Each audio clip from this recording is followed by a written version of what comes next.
মহানবী সাল্লাল্লাহু আলাইহি ওয়াসাল্লামের আদর্শ নিজেদের জীবনে প্রতিফলনের আহ্বান তারেক রহমানের।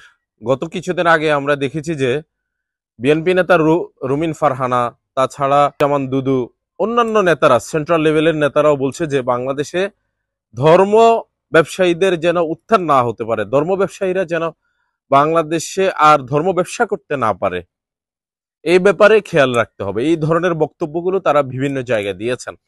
আসলে প্রকৃত ধর্ম ব্যবসায়ী কারা আমরা কিন্তু এটা বরাবরই দেখতে পাই। যখন বাংলাদেশে নির্বাচন আসে তখন দাড়ি লাগায়, টুপি লাগায়, হিজাব পরে, তাছাড়া ইসলামের ভালো ভালো কথাগুলো বলে, জিকির আজকার করে, মহানবী সাল্লাল্লাহু আলাইহি ওয়াসাল্লামকে নিয়ে কথা বলে, আল্লাহ নিয়ে কথা বলে, রাসূল নিয়ে কথা বলে, কোরআন নিয়ে কথা বলে, হাদিস নিয়ে কথা বলে। তাহলে বুঝেন প্রকৃত ধর্ম ব্যবসায়ী কারা। সামনে আরো অনেক ধরনের বুলি আপনারা বিএনপির বড় বড় নেতাদের মুখ থেকে শুনতে পাবেন।